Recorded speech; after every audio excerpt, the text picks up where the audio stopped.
Welcome to this explainer made by Forge College. Today, we're synthesizing scalability and composability.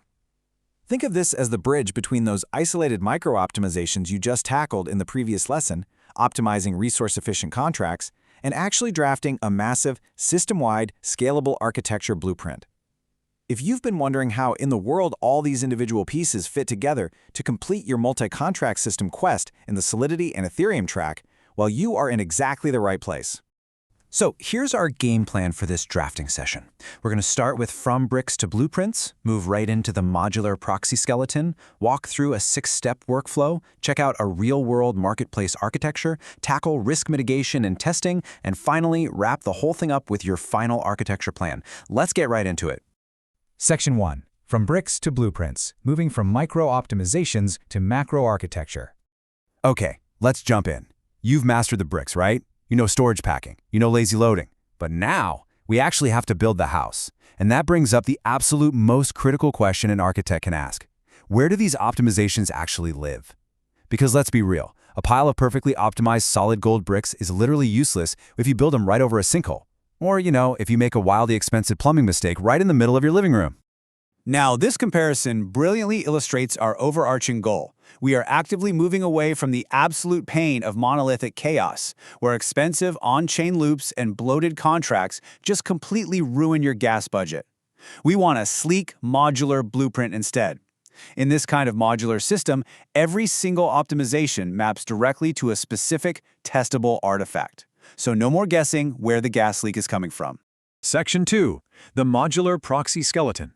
Defining the router and its modules. What's really fascinating about this setup is how we establish clear boundaries. We're basically splitting our logic into reusable modules behind a generic switchboard. We call these modules facets. Think of a facet as a specialized plug-and-play room in our house. This is exactly where your specific operations and all those tight storage packing tricks you've learned can safely live without completely cluttering up the main hallways. To connect the whole house together, the proxy uses a mechanism called delegate call. This is essentially a dispatch method that executes a facet's code within the proxy's own context. The proxy uses it for deterministic selector-based routing. And the brilliant part? It purposefully keeps its own storage tiny, literally just the owner and a mapping of functions to their implementations. That drastically reduces call overhead and makes future upgrades incredibly surgical. So the crucial takeaway here is standardization. Standardizing your integration points with lazy initialization hooks is an absolute game changer. Why? Because it ensures you only pay those expensive setup costs when a facet is actually attached and needed. I mean, nobody wants to pay massive upfront deployment gas fees for features nobody is even using yet, right? All right, Section 3. The 6-step workflow, from design choices to architecture plan. Let's see how all this abstract theory actually builds our workflow. These 6 steps turn ideas into a concrete checklist that you're going to use heavily throughout your Forge College programs. It's a strict, non-negotiable drafting process. Step 1, inventory your constraints. Step 2, decide your boundaries. Step 3, map out the optimizations. Step 4, define minimal interfaces. Step 5, create your testing checklist. And finally, Step 6, draft migration plans. Because let's face it, things will eventually break and you absolutely need a rollback plan. This table right here is the heart of your blueprint. It explicitly proves that if you choose a specific optimization, it has to live in a defined artifact and be validated by an exact test. For example, storage packing, that maps to facet storage structs, tested by slot offset unit tests. Lazy initialization maps to an initializer hook, validated by idempotence tests. Proxy routing, selector mapping, verified by collision tests. Listen, if it isn't mapped out exactly like this, it's not architecture. It's really just hoping for the best. Section 4. Real-world marketplace architecture. Applying the blueprint to an app. Let's ground these concepts a bit by architecting a decentralized marketplace. Notice the really intentional division of labor here. We have 3 distinct modules. The listings facet is super read-heavy, so it tightly packs data into structs to save space. The escrow facet, well, that's write-heavy and handles sensitive funds, so it carefully guards your balances with incredibly strict gas guardrails.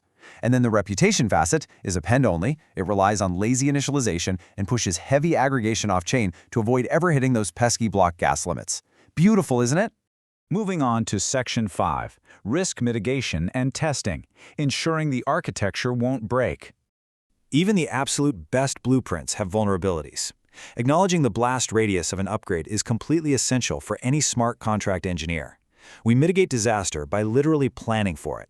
Colliding function selectors, caught by CI registry tests before they ever merge.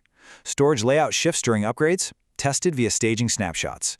And unexpected gas spikes, we stop those dead in their tracks with hard circuit breakers. And this brings up an incredibly important distinction. While isolated micro-optimizations are fantastic, and hey, we all love a perfectly packed struct, your system tests must ensure that average, everyday cross-module flows remain within budget from end to end. The system has to work smoothly as a whole, not just as isolated, hyper-optimized little islands. Finally, Section 6, your final architecture plan, the ultimate deliverable for deployment. We've reached the end of our drafting session where we assembled the whole shebang into a clear, peer-viewable handoff document. Your ultimate architecture plan has to contain these 3 pillars to be taken seriously. First, an artifact inventory of your contracts and interfaces. Second, an optimization mapping showing exactly which pattern goes to which artifact. And third, a rigorous test and migration checklist. Convert every architecture choice into testable checkpoints. I want you to literally burn this quote into your memory. Remember, if a design choice isn't mapped directly to an artifact and a corresponding test, actually scratch that. If it doesn't have both, it's just a wish. It is certainly not engineering.